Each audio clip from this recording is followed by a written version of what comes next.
আমাদের মসজিদে প্রতি বছর এক পীর আসে, তার মুরিদরা পীরে কেবলা বলে এবং সেই পীর সাহেব বলে আমার রুহানি তোমাদের রুহানি একসাথে জিকির হবে, আপনারা বসুন। এটা কি সুন্নাহ ভিত্তিক, কতটা সঠিক? দেখুন, পীর যারা এই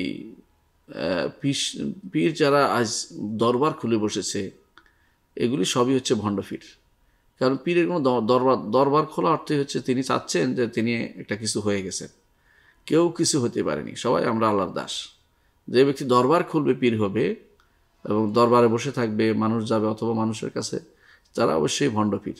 সুতরাং তারপরে আপনি তাকে মুরিদরা পীরে কেবলা বলার তো মোটে জায়েজ নেই। কেবলা তো একটাই আমাদের, কেবলা তো না ওয়াহেদ, আমাদের একটাই কেবলা, সেটা হচ্ছে কাবাতুল মুশাররাফা, কাবা। এর বাইরে আমাদের কোনো কেবলা নেই। যারা এই জন্য পীর কেবলা বলে তারা বড় গুনার কাজে, বেদাতে লিপ্ত হয়ে আছে।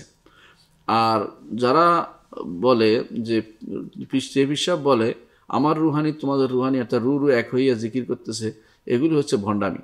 এগুলো কোনোটা জায়েজ নেই। জিকির একসাথে টেনে টেনে জিকির করার কোনো প্রমাণ ইসলামে নেই। ইসলাম হচ্ছে ভিন্ন ভিন্ন জিকির। সবাই সুবহানাল্লাহ, আলহামদুলিল্লাহ, আল্লাহু আকবার, লা ইলাহা ইল্লাল্লাহ, হাওলা ওয়ালা কুওয়াতা ইল্লা বিল্লাহ এগুলি বলবে। এই আল্লাহ জিকিরও জায়েজ নেই, আল্লাহ আল্লাহ জিকিরও শরীয়তে অনুমোদিত নয়। তাহলে বোঝা গেল যে এগুলি অনেকে কী করে, ওই নাহু সরফের কায়দা দিয়ে দলিল দেয়। নাহু সরফে পাওয়া যায় ইল্লাল ইযকির, ইল্লাল অমুক, ইল্লা।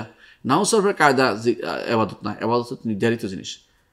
যেহেতু জিকির একটি এবাদত, সেহেতু জিকিরকে অবশ্যই কোরআন সুন্নাহ ভিত্তিক হতে হবে। দোয়া নয় জিকির, জিকির আলাদা জিনিস। সুতরাং জিকিরকে অবশ্যই কোরআন সুন্নাহ ভিত্তিক হতে হবে। যদি দোয়া হইতো, আপনি হাত তুলে যা ইচ্ছে তা বলতে পারতেন, যেটা চাওয়ার জিনিস, তাতেও নিষেধাজ্ঞা আছে, কিছু জিনিস চাওয়া যাবে না, কিছু বলা যাবে না।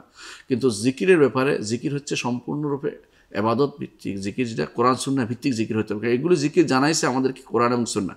যেহেতু কোরআন সুন্নাহ আমাদের জানিয়েছে, আমরা নিজেরা বসে বসে নাহু সরফের কায়দা মিলাইয়া, অথবা হুজুরের কইছে, বড় বড় হুজুরে বলছে এই জন্য, অথবা অমুকখানে একটা শব্দের কিছু একটা পাওয়া গেছে, কোনো একটা লাইন পাওয়া যাচ্ছে, কিছু একটা ইঙ্গিত পাওয়া যাচ্ছে, একটা জিকির বানিয়ে ফেলি, এগুলো সবই হচ্ছে বেদাতি জিকির।